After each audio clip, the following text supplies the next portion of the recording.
students, I am Rita Sharma from MLP Group of School. Welcome you in chemistry classes. बच्चों आज हम 9th class chemistry के chapter structure of atom से कुछ question discuss करेंगे। तो बेटा आपका जो पोर्शन डिडक्ट हुआ है इस चैप्टर में से, उसके डिडक्ट होने के बाद काफी सारी चीजें डिडक्ट हो गई है, एटॉमिक मॉडल्स डिडक्ट हो गए हैं।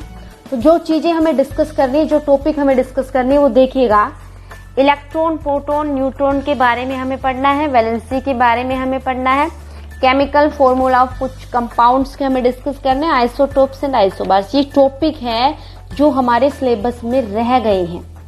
इनमें से ऑलरेडी कई चीजें हम डिस्कस कर चुके हैं। इलेक्ट्रॉन, प्रोटॉन, न्यूट्रॉन के बारे में, वैलेंसी के बारे में डिस्कस कर चुके हैं, केमिकल फॉर्मूले भी हमने डिस्कस कर लिए हैं, आइसोटोप्स, आइसोबार के बारे में भी मैंने प्रीवियस लेक्चर में आपको बताया है। मैं आपको कुछ क्वेश्चन करवा रही हूँ इस यूनिट से, स्ट्रक्चर ऑफ एटम से। तो देखिएगा बच्चों, तो ये जो क्वेश्चन मैं आपको करवा रही हूँ ये एनसीईआरटी से ही है। जो टॉपिक सिलेबस में है उनके क्वेश्चन एनसीईआरटी बुक से। ओके, देखिएगा। Explain with example. Atomic number को एक्सप्लेन करना है तो पहले मैं साथ साथ आंसर भी इनके करवाते चलूंगी आपको। एटॉमिक नंबर क्या होता है? तो बेटा किसी भी एटम में present number of proton atomic number कहलाते हैं। और क्योंकि प्रोटॉन और इलेक्ट्रॉन इक्वल होते हैं, न्यूट्रल एटम में है, तो नंबर ऑफ प्रोटॉन और इलेक्ट्रॉन भी कह देते हैं। तो एटॉमिक नंबर क्या है? The number of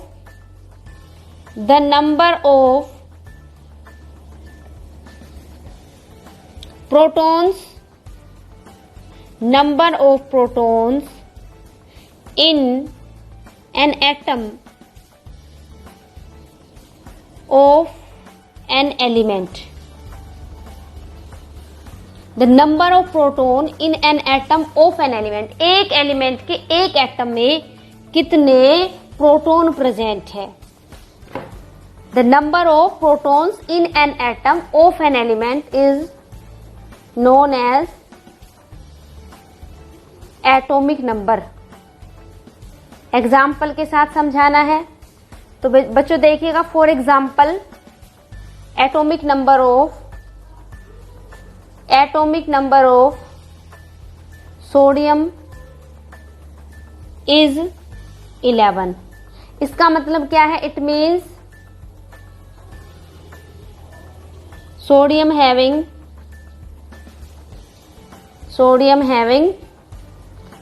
11 protons. कितने प्रोटॉन होंगे?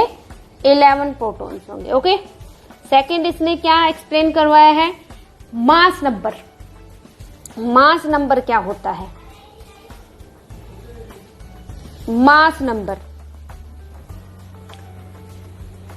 किसी एटम में प्रेजेंट प्रोटॉन और न्यूट्रॉन के सम को बेटा मास नंबर कहते हैं। The sum of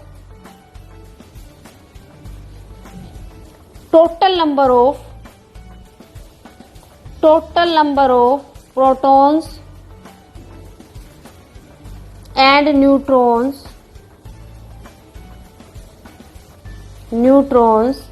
is known as mass number.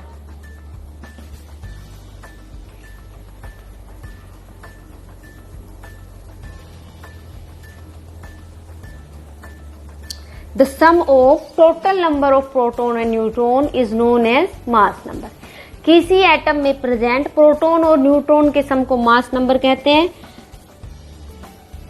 For example, mass number of sodium is 23।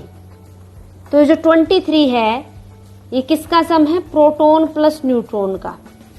Proton होते हैं 11 और न्यूट्रॉन होते हैं सोडियम के केस में 12। तो टोटल कितने हो गए? 23।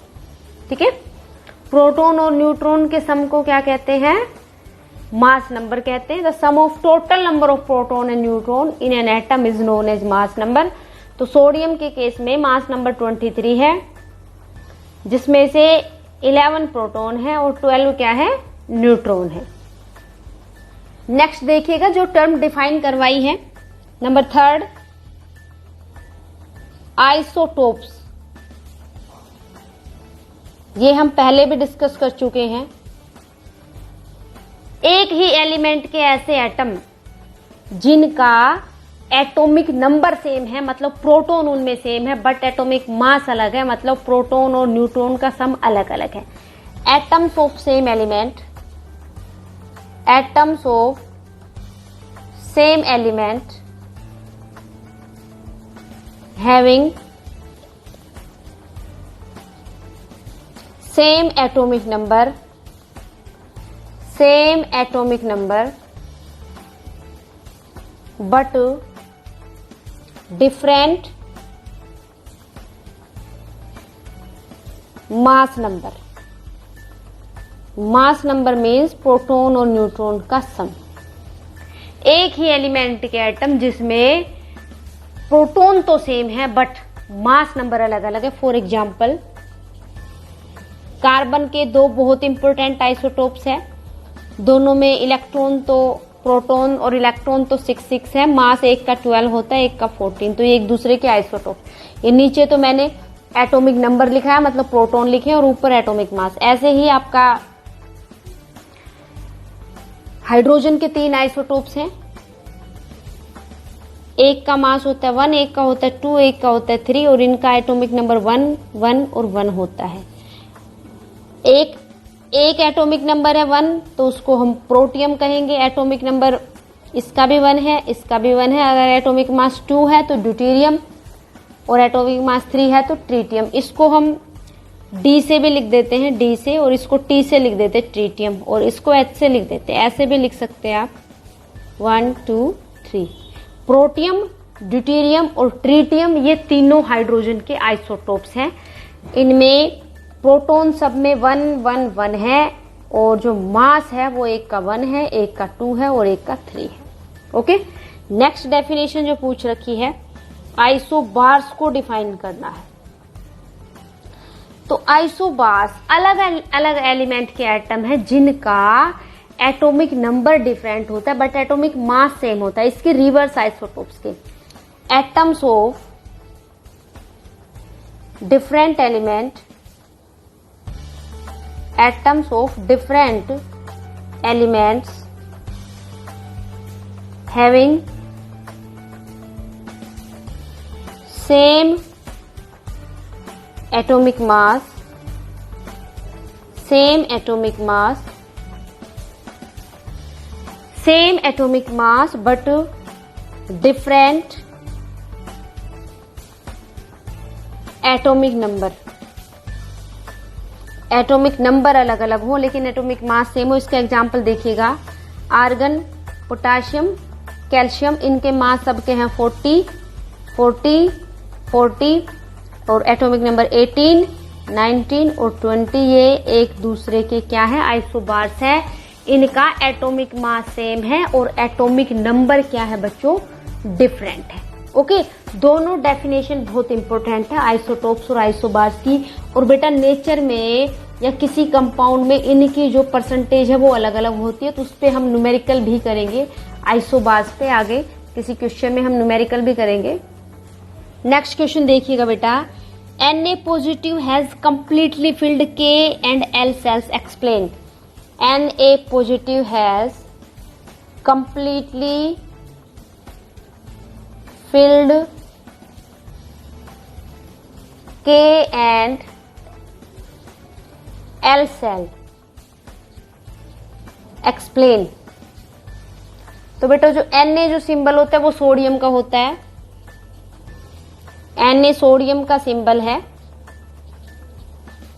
इसका जो एटॉमिक नंबर है, एटॉमिक नंबर होता है 11 और एटॉमिक मास होता है 23। एटॉमिक नंबर का मतलब प्रोटॉन और इलेक्ट्रॉन कितने कितने हैं इसमें, प्रोटॉन और इलेक्ट्रॉन कितने, 11। तो जब डिस्ट्रीब्यूशन आप लिखोगे तो बेटा अगर केवल Na है, ये तो न्यूक्लियस होगी, फर्स्ट सेल में कितने इलेक्ट्रॉन आएंगे 2, सेकेंड सेल में कितने इलेक्ट्रॉन आएंगे 8, 1 2 3 4 5 6 7 8 10 हो गए और एक बच गया, वो थर्ड सेल में आएगा। लेकिन Na पॉजिटिव का मतलब है एक इलेक्ट्रॉन लूज कर दिया, 1 इलेक्ट्रॉन लूज कर दिया, 1 इलेक्ट्रॉन खो दिया है इसने। तो एक इलेक्ट्रॉन जब यहां से हटेगा तो ये सेल हट जाएगी, थर्ड सेल, फिर थर्ड सेल ही नहीं रहेगी, क्योंकि एक इलेक्ट्रॉन हटा तो उसमें जब इलेक्ट्रॉन ही नहीं है तो सेल भी नहीं होगी। अब इसके पास 2 ही सेल रहेगी, फर्स्ट सेल को हम K कहते हैं, सेकंड सेल को L कहते हैं, और फर्स्ट सेल में मैक्सिमम 2 इलेक्ट्रॉन आ सकते हैं और सेकंड में कितने आ सकते हैं, मैक्सिमम 8 आ सकते हैं। तो दोनों फुलफिल्ड ही हो गई है ये। तो ये क्वेश्चन था Na positive has completely filled K and L shells. बेटा Na पॉजिटिव का मतलब होता है एक इलेक्ट्रॉन लूज कर रखा है, ये कैटायन है, पॉजिटिवली चार्ज आयन को हम क्या कहते हैं, कैटायन कहते हैं। Okay, I hope you are getting answers of these questions easily. Thank you बच्चों, have a nice day. Good morning students, कैसे हैं आप सभी। मैं रोहित सर आज आपको जो नेक्स्ट टॉपिक है हमारा the fundamental unit of life cell का classification of cell on the basis of their cellular complexity के बारे में पढ़ाऊंगा, जिसमें हम प्रोकैरियोटिक सेल, यूकैरियोटिक सेल और साथ में कुछ सेल ऑर्गेनेलीज के बारे में पढ़ेंगे और उनके फंक्शंस भी मैं आपको बताऊंगा। लेकिन उनके जो डायग्राम हैं वो आपको अपनी बुक से देखकर बनाने हैं। चलिए अब हम शुरुआत करते हैं। Classification of cell on the basis of their cellular complexity में सबसे पहले हम प्रोकैरियोटिक सेल और यूकैरियोटिक सेल के बारे में पढ़ेंगे। तो प्रोकैरियोटिक सेल की अगर मैं बात करता हूँ तो जो न्यूक्लियर रीजन है प्रोकैरियोटिक सेल का वो बहुत ही पुअरली डिफाइंड होता है, मतलब कंप्लीट डेवलप नहीं होता है। मेम्ब्रेन बाउंड जो सेल ऑर्गेनेलीज होती हैं जैसे माइटोकॉन्ड्रिया, क्लोरोप्लास्ट, प्लास्टिड्स, तो ये सारे के सारे एब्सेंट होते हैं प्रोकैरियोटिक सेल के अंदर। लेकिन जो अनडिफाइंड जो न्यूक्लियर रीजन है कंटेनिंग ओनली न्यूक्लिक एसिड, केवल उनके अंदर क्या प्रेजेंट होता है, न्यूक्लिक एसिड होता है, जिसको हम न्यूक्लियोइड कहते हैं। अगर हम कहें कि प्रोकैरियोटिक सेल के अंदर जो जेनेटिक मटेरियल है वो न्यूक्लियोइड की फॉर्म में क्या है, पाया जाता है। वहीं दूसरी तरफ अगर हम देखें प्रोकैरियोट्स की, प्रोकैरियोट्स क्या है, unicellular organisms. Prokaryotes are unicellular organisms. और वहीं यूकैरियोट्स की अगर हम बात करते हैं तो ये मल्टीसेलुलर ऑर्गेनिजम्स होते हैं। यीस्ट एक एक्सेप्शनली है जो यूनिसेलुलर यूकैरियोट। अब बेटा वहीं पर यूकैरियोटिक सेल की अगर हम बात करते हैं तो उनके अंदर न्यूक्लियर रीजन क्या होता है, वेल डिफाइंड होता है, और सेल मेम्ब्रेन क्या होता है, बाउंडेड होता है, और साथ में other membrane bound cell organelles भी क्या होती हैं, प्रेजेंट होती हैं। तो बच्चों अब समझने की बात क्या है, यहाँ पर समझने की बात ये है कि प्रोकैरियोटिक सेल के अंदर की जो न्यूक्लियर रीजन है वो अच्छे तरीके से डेवलप नहीं होता है, और साथ में उनके अंदर जो मेम्ब्रेन बाउंड जो सेल ऑर्गेनेलीज हैं वो एब्सेंट होती हैं। और साथ में ये भी आपको बता दूं जो अनडिफाइंड जो न्यूक्लियर रीजन्स हैं वो इनके अंदर पाया जाता है। लगभग इसमें केवल न्यूक्लिक एसिड ही प्रेजेंट होता है, जिसको हम न्यूक्लियोइड की फॉर्म में याद करते हैं। वहीं दूसरी तरफ अगर इसमें देखें तो प्रोकैरियोटिक क्या है, यूनिसेलुलर ऑर्गेनिजम्स होते हैं। वहीं यूकैरियोट्स क्या होते हैं, सारे के सारे मल्टीसेलुलर ऑर्गेनिजम्स होते हैं। यीस्ट एक एक्सेप्शनल है जो कि यूनिसेलुलर यूकैरियोट कहलाता है। यूकैरियोटिक सेल की अगर हम बात करें तो इसमें जो न्यूक्लियर रीजन है वो बहुत अच्छी तरीके से डेवलप होता है। मेम्ब्रेन बाउंड सेल ऑर्गेनेलीज भी क्या होती हैं, प्रेजेंट होती हैं, और वहीं जो न्यूक्लियर रीजन है वो न्यूक्लियर मेम्ब्रेन से क्या होता है, बाउंडेड होता है। अब बढ़ते हैं अगले पॉइंट्स की तरफ, components of the cells. Cells की कौन कौन सी कंपोनेंट्स है मैं आपको दिखाता हूँ। ये वीडियो आप देख पा रहे होंगे, यहाँ पे मैंने ह्यूमन चिक सेल्स ली हैं। इस प्रकार की जब आप माइक्रोस्कोप के अंदर इस सेल को देखेंगे तो आपको इस प्रकार से ये सेल्स दिखाई देंगे। तो इन सेल्स के अंदर आपको ये जो बिल्कुल ब्लू कलर का जो आपको नज़र आ रहा है ये क्या है, न्यूक्लियर मेम्ब्रेन। जो आउटर जो लेयर है वो न्यूक्लियर मेम्ब्रेन है, और कंप्लीट ये क्या है, न्यूक्लियस है। और चारों तरफ सेल की जो एक लेयर है उसको हम क्या बोलते हैं, सेल मेम्ब्रेन। ह्यूमन चिक सेल्स आ गए ना, तो ह्यूमन चिक सेल्स का मतलब क्या हुआ, एनिमल सेल से हम रिलेट करेंगे। तो एनिमल सेल्स के क्या नहीं होती, सेल वॉल नहीं होती है। तो इस प्रकार की जो सेल्स हैं देखो इस प्रकार से बाउंडेड होती हैं। और जो जेली सब्सटेंस प्रेजेंट होता है आउटसाइड द न्यूक्लियस तो उसको हम बोलते हैं बच्चों साइटोप्लाज्म, जिसके अंदर सेल ऑर्गेनेलीज क्या होती हैं, प्रेजेंट होती हैं। अब बढ़ते हैं नेक्स्ट है। अब मैं आपको एक एक करके इनके फंक्शंस भी बताता जाऊंगा। आज मैं केवल आपको cell membrane, cell wall, cytoplasm और न्यूक्लियस के बारे में ही बताऊंगा। तो सबसे पहले देखिए सेल मेम्ब्रेन क्या होता है और उसके फंक्शंस क्या होते हैं। सेल मेम्ब्रेन है कि the outer covering of the cell is called a cell membrane. इसको हम प्रोटेक्टिव लेयर भी कहते हैं। It is the protective layer that surrounds the cell, मतलब ये एक प्रोटेक्टिव लेयर है जो सेल के चारों तरफ पाई जाती है। दूसरा इसमें आप लिखेंगे जो सेल मेम्ब्रेन है वो सेलेक्टिवली ही क्या करती है, अलाउ करती है, ताकि कुछ सब्सटेंस ही क्या कर सके, एंट्री कर सकें और प्रिवेंट कर सकें, ताकि बाकी जो मटेरियल है वो उसके अंदर मूवमेंट ना करे। और उसी प्रकार से hence it checks the transport of substances in and out of the cells, hence it checks the transport of substances in and out of the cell. Cell membrane check करता है कि कौन कौन से सब्सटेंस सेल के अंदर और बाहर जा रहे हैं। तो ये आपको समझ में आ गया होगा कि सेल मेम्ब्रेन को हम क्या कह रहे हैं, प्रोटेक्टिव लेयर, जो सेल के चारों तरफ क्या होती है, मौजूद होती है। दूसरा मैंने क्या बताया, सेल मेम्ब्रेन क्या होती है, सेलेक्टिवली परमिएबल मेम्ब्रेन होती है। इसको सेलेक्टिवली परमिएबल मेम्ब्रेन इसलिए कहा जाता है क्योंकि ये कुछ सब्सटेंस को ही अंदर आने देती है, सभी सब्सटेंस को अंदर आने नहीं देती, मतलब सेल के अंदर जाने नहीं देती, इसलिए इसको सेलेक्टिवली परमिएबल मेम्ब्रेन कहते हैं। और ये लगातार जो सब्सटेंसेस अंदर और बाहर जा रहे हैं सेल के, उनको चेक भी करती है। अगला है बच्चों सेल वॉल। सेल वॉल केवल प्लांट्स के अंदर प्रेजेंट होते हैं।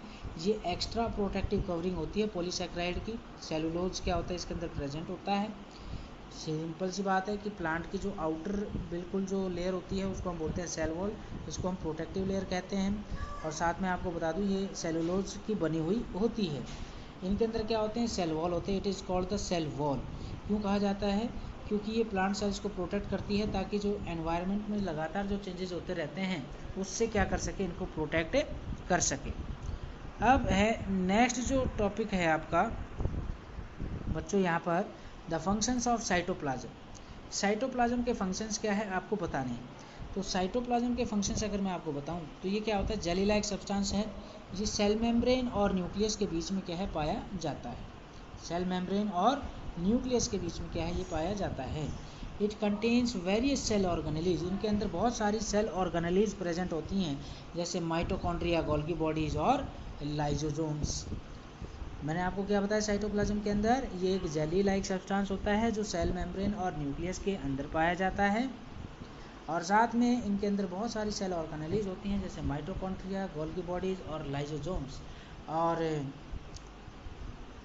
यही फंक्शन है साइटोप्लाज्म का। अब लास्ट चलते हैं न्यूक्लियस। न्यूक्लियस की बात करें तो न्यूक्लियस का जो शेप होता है वो डेंस स्फेरिकल बॉडी होती है, लगभग सेल के सेंटर में प्रेजेंट होती है। अगर एनिमल सेल की बात करूँ तो सेंटर में होती है, और वहीं प्लांट सेल की अगर बात करें तो वन साइडेड होती है। अब दूसरी बात क्या है कि भी इनके अंदर पोरस न्यूक्लियर मेम्ब्रेन होते हैं, बीच बीच में छोटे छोटे पोर्स होते हैं जिनको हम न्यूक्लियर पोर कहते हैं, जहाँ से जो नॉर्मली जो मटेरियल है बाहर से वो अंदर जा सकता है और अंदर से बाहर जा सकता है। इनके अंदर स्फेरिकल बॉडी होती है जिसको हम क्या कहते हैं भाई, न्यूक्लियोलस कहते हैं। द कंडेंस फॉर्म आपको जो नज़र आता है न्यूक्लियस के अंदर उसको न्यूक्लियोलस कहा जाता है। और इसके अंदर it also contains thread like structure, chromosomes. अब न्यूक्लियस के अंदर बहुत सारे छोटे छोटे थ्रेड लाइक स्ट्रक्चर्स प्रेजेंट होते हैं, उनको हम क्या बोलते हैं, क्रोमोजोम्स कहते हैं। और क्रोमोजोम्स के अंदर क्या होता है भाई, chromosomes are the structures that carry genes and play an important role in the inheritance. Chromosome के अंदर क्या होता है भाई, बहुत सारे छोटे छोटे जीन्स होते हैं जिनका इनहेरिटेंस में अपना बहुत ही ज़्यादा योगदान होता है। और जीन्स क्या होता है, it is the structural and functional unit of inheritance. Entire living substance is a cell is known as a protoplast. जो लिविंग सब्सटेंस जो प्रेजेंट है सेल के अंदर जितना भी, उसको क्या कहा जाता है, प्रोटोप्लास्ट कहा जाता है। तो बच्चों मैंने आपको न्यूक्लियस के बारे में क्या क्या बताया है, अभी मैंने आपको बताया कि एक तो न्यूक्लियस की जो शेप होती है वो डेंस स्फेरिकल बॉडी होती है और सेल के सेंटर में पाई जाती है। दूसरा मैंने आपको बताया सेल न्यूक्लियर मेम्ब्रेन के अंदर क्या होते हैं, छोटे छोटे पोर्स भी प्रेजेंट होते हैं। साथ में स्फेरिकल बॉडी होती है बीच में बहुत ही राउंडेड शेप में डेंस, उसको कहते हैं न्यूक्लियोलस। न्यूक्लियस के अंदर थ्रेड लाइक स्ट्रक्चर्स भी होते हैं जिनको हम बोलते हैं क्रोमोजोम्स। और chromosomes are the structures that carry genes and play an important role in the inheritance. Genes क्या है, structural and functional unit of inheritance कहा जाता है। और जो एंटायर लिविंग सब्सटेंस है जो सेल के अंदर पाई जाती है उसको प्रोटोप्लास्ट कहा जाता है। आज के लिए इतना ही आपको याद करना है, कल हम आपको आगे के पॉइंट्स आपको बताएंगे, अनदर सेल ऑर्गेनेलीज के फंक्शंस में आपको बताऊंगा। अगर इनमें कोई डाउट है तो मेरे से आप पूछ सकते हैं। कोशिश करें कम से कम 2 या 3 बार इस वीडियो को देखें और अपनी फेयर नोटबुक में लिखें। अगर जिन्होंने नहीं लिखा है तो वो अपनी फेयर नोटबुक में इसको नोट जरूर करें। कल मुलाकात होगी बच्चों, नमस्कार।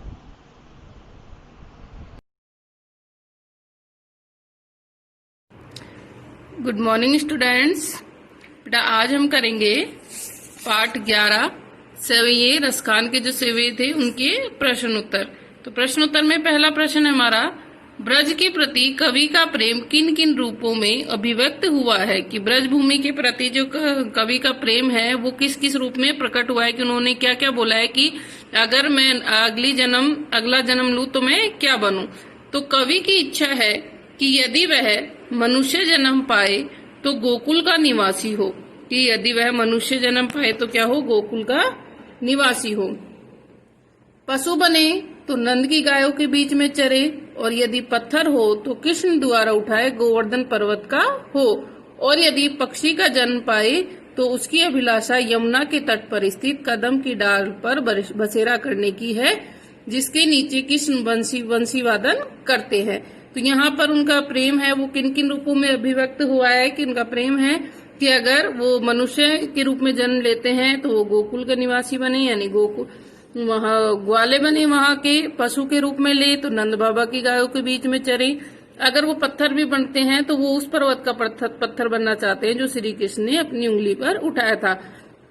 और यदि वो पक्षी बने तो पक्षी वो कह रहे हैं कि मैं वहां का बनूं, कदम की डालों पे बसेरा करूं, कि यानी मैं किसी भी रूप में रहूं, मुझे श्री कृष्ण के समीप रहने के लिए वो कह रहे हैं। आगे है, कवि का ब्रज के वन बाग तालाब को निहारने के पीछे क्या कारण है। कि कवि ब्रज के वन बाग तालाब को क्यों निहारते हैं। तो उत्तर है इसका, कवि के आराध्य देव श्री कृष्ण ब्रज में पले बड़े, वहाँ के वनों बागों और तालाबों में उन्होंने अनेक प्रकार की लीलाएं की, इसलिए कवि भी ब्रज के वनों बगीचों तालाबों के पास से निहारना चाहते हैं। कि जो श्री कृष्ण हैं वो ब्रज में ही पले बड़े हैं और वहाँ के वन बाग तालाब में उन्होंने लीलाएं की हैं अनेक प्रकार की। तो श्री कृष्ण ब्रज के वन बाग तालाबों, तो कवि है वो ब्रज के वन बाग तालाबों को इसलिए निहारना चाहते हैं क्योंकि वो क्या है, वो श्री कृष्ण उनके का सानिध्य उसे वहां से मिलेगा। तीसरा, एक लकुटी और कामरिया पर कवि सब कुछ न्यौछावर करने को क्यों तैयार है। तो वह लाठी और कम्बल सामान्य लाठी कम्बल नहीं है। कवि के आराध्य श्री कृष्ण जब ग्वाले लाठी और कम्बल लेकर गाय चराने जाया करते थे तो उन्हें पाने का असीम सुख है। कवि उन्हें पाने के लिए संसार के सारे सुखों को न्यौछावर करने को तैयार है। तो यहाँ पर क्यों तैयार है, क्योंकि ये जो लाठी और कम्बल है वो सामान्य नहीं है। कवि के आराध्य श्री कृष्ण जब ग्वाले थे तो वो लाठी और कम्बल लेकर गाय चराना जाया करते थे, इसीलिए वो उनको पाना चाहते हैं। सखी ने गोपी से कृष्ण का कैसा रूप धारण करने का आग्रह किया है, वर्णन कीजिए। तो सखी ने गोपी से कौन सा रूप धारण करने के लिए कहा है कि सिर पर मोर पंख, गले में गुंजा की माला, पीले वस्त्र, हाथ में लाठी, और परंतु होठों पर श्री कृष्ण की बांसुरी कभी ना रखूंगी। तो श्री कृष्ण का रूप धारण करने के लिए कहा है जिसमें उन्होंने सिर पर मोर पंख हो, गले में गुंजा की माला हो, पीले वस्त्र हो, हाथ में लाठी हो, लेकिन बस क्या हो, उनके साथ में बांसुरी ना हो। आपके विचार से कवि पशु पक्षी और पहाड़ के रूप में श्री कृष्ण का सानिध्य क्यों प्राप्त करना चाहता है। तो उत्तर है, कवि श्री कृष्ण का भक्त है, वह चाहता है कि किसी भी रूप में रहे वह श्री कृष्ण की निकटता को आभास उसे होता रहे। ब्रज के कण कण से पशु पक्षी वनस्पति और पर्वतों से कृष्ण का संबंध रहा है, इसलिए कवि भी इनका सानिध्य पाना चाहता है। क्यों पाना चाहता है, क्योंकि इन सभी चीजों से उन्हें श्री कृष्ण की निकटता का आभास होता है। इसी कारण से कि ब्रज के कण कण में, पशु पक्षी में, वनस्पति में, पर्वतों से श्री कृष्ण का संबंध रहा है, इसीलिए वो उन सबका सानिध्य प्राप्त करना चाहता है ताकि इस तरह से वो श्री कृष्ण के समीप रह सके।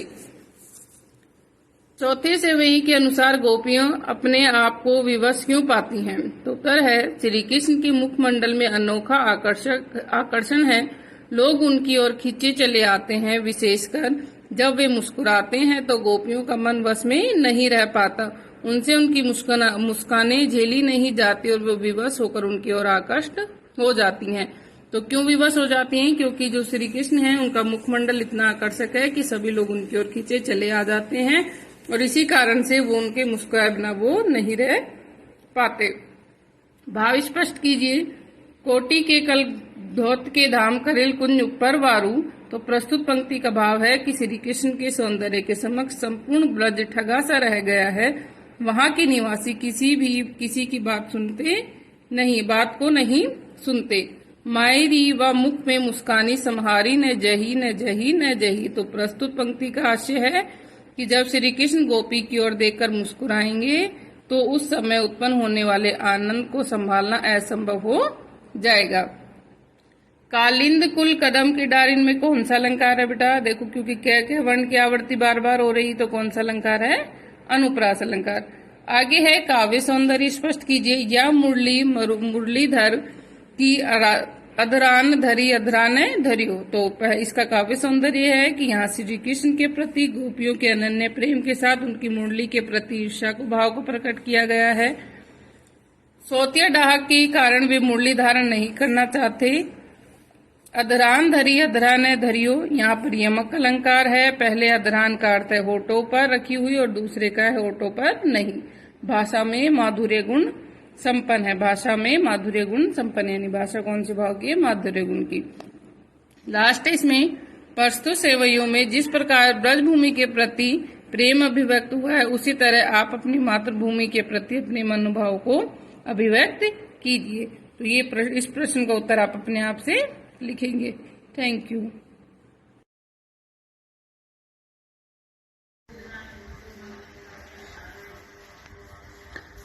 Good morning, dear students.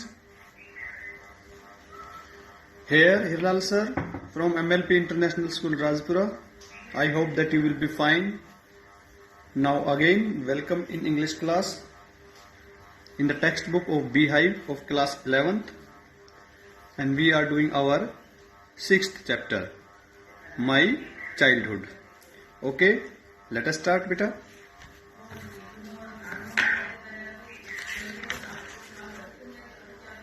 Screen पर देखिए माई चाइल्डहुड, और ये इसकी 4th वीडियो है बेटा, और हम कंप्लीट कर चुके थे वीडियो को।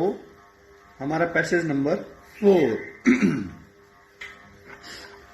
आइए इसकी शुरुआत करते हैं। पैसेज नंबर 5 से। तो look at the screen. During the annual Shri Sitaram Kalyanam ceremony, comma है, our family used to arrange boats with a special platform for carrying idols of the Lord from the temple to the marriage site, situated in the middle of pond called Ram Tirtha, which was near our house. ये पूरी line यहां तक है। आइए देखते हैं कि भाई एपीजे अब्दुल कलाम हमें क्या बताना चाहते हैं। ड्यूरिंग यानी के दौरान the annual Shri Sitaram Kalyanam ceremony, कहने का तात्पर्य ये हुआ कि सीताराम कल्याणम जो एक उत्सव हुआ करता था, उसके दौरान आवर फैमिली, हमारा परिवार जो था, यूज टू है, यहां पर देख लीजिए पास्ट इंडेफिनिट टेंस इस्तेमाल हुआ है। हमारा परिवार जो है वो अरेंज किया करता था बोट का, एक नाव का। हमारा परिवार जो है वो क्या करता था? प्रबंध करता था, जिस पर एक विशेष तौर पर प्लेटफॉर्म बनाया जाता था, जो भगवान की मूर्ति है उसे ले जाने के काम आता था।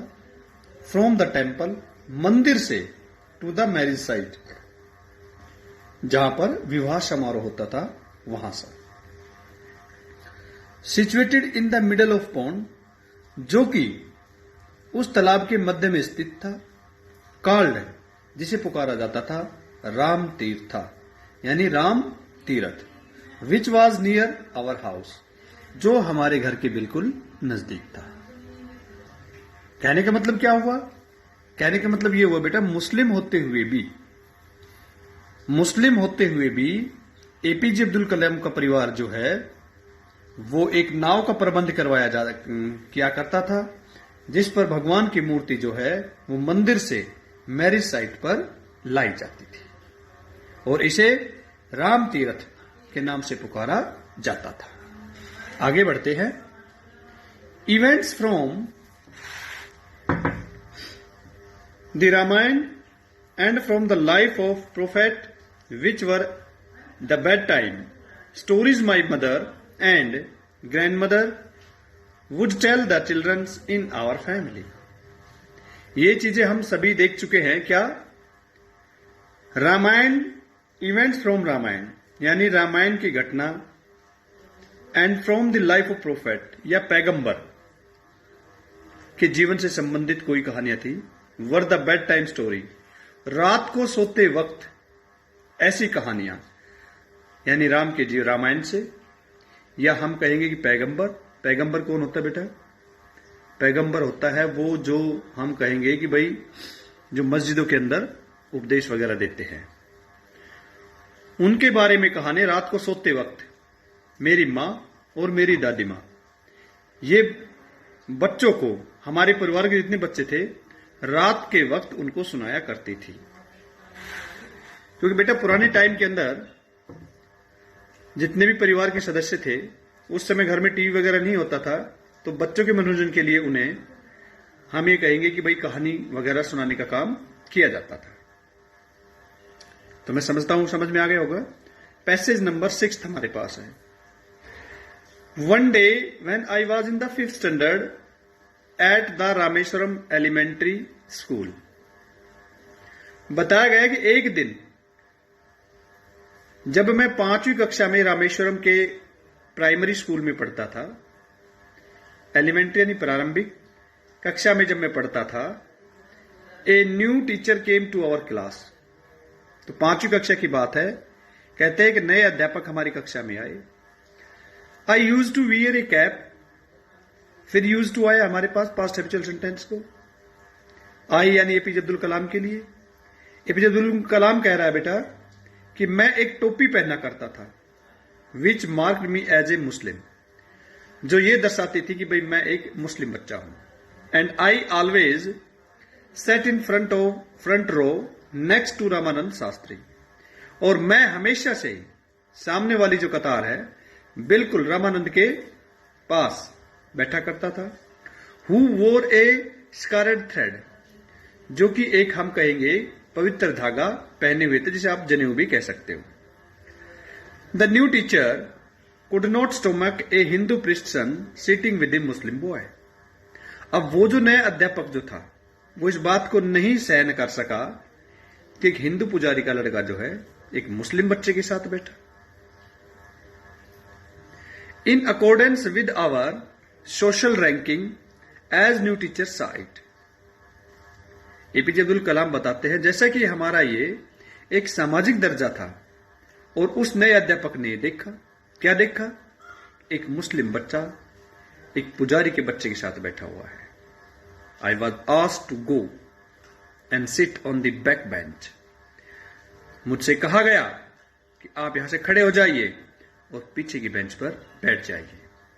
आई felt very sad. Abdul Kalam ji कहते भाई मैंने बहुत ही निराशा महसूस की। सो डिड रामानंद शास्त्री, और उतने ही रामानंद शास्त्री ने भी। He looked utterly downcast as I shifted to my seat in last row. वह भी बिल्कुल निराश दिखाई दिया। मैंने उसे देखा, बिल्कुल निराशा से भरा हुआ था, दुखी था, जब मेरे को लास्ट सीट पर शिफ्ट किया जा रहा था। The image of him weeping, उसे देखकर लगता था कि वो रोने ही वाला था। When I shifted to the last row, जब मुझे लास्ट रो पर शिफ्ट किया गया। A last impression on me, मैंने जब उसे देखा तो मैंने अंतिम उसे देखा कि वो पूर्ण रूप से रोने ही वाला था, और इसने मुझ पर एक काफी प्रभाव छोड़ा। तो आज की वीडियो में बेटा इतना ही। नेक्स्ट वीडियो में फिर मिलते हैं, और नेक्स्ट वीडियो में हम 7th पैसेज से इसे स्टार्ट करेंगे, आफ्टर स्कूल से। तो उम्मीद करता हूं आप इसे ऑलरेडी पढ़ोगे, और आज की ऑनलाइन क्लास में भी हम इनको करेंगे। Thank you.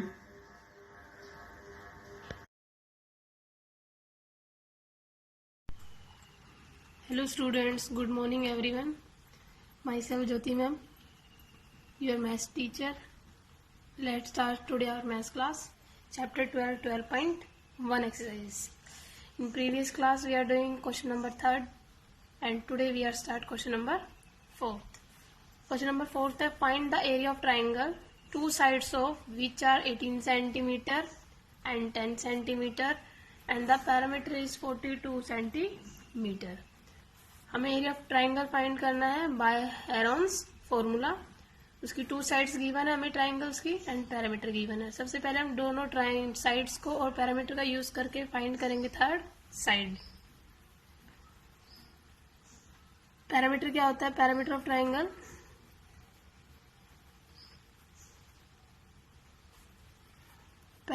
ट्राइंगल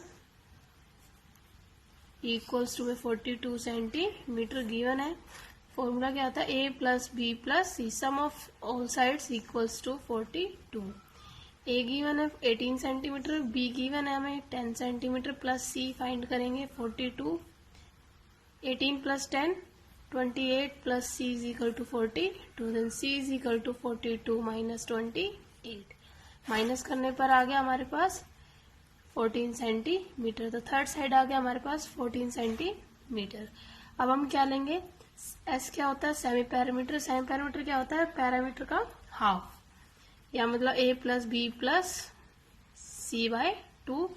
तो ये है 18 प्लस 10 प्लस 14 बाय 2. इन सब का प्लस करने का 42 बाय 2. सेमी पैरामीटर आ गया हमारे पास 21 सेंटीमीटर. हम क्या लेंगे? Area of triangle.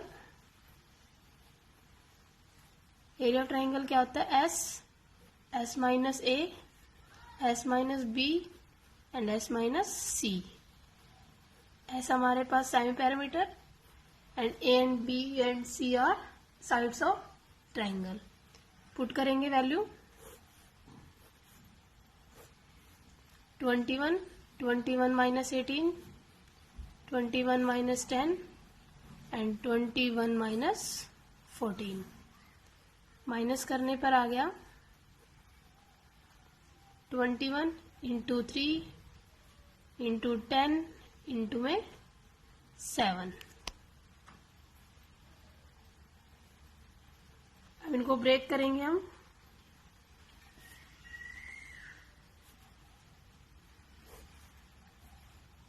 Twenty one को 3 इंटू 7 इंटू 2 को 10 को 2 इंटू 5 इंटू में 7.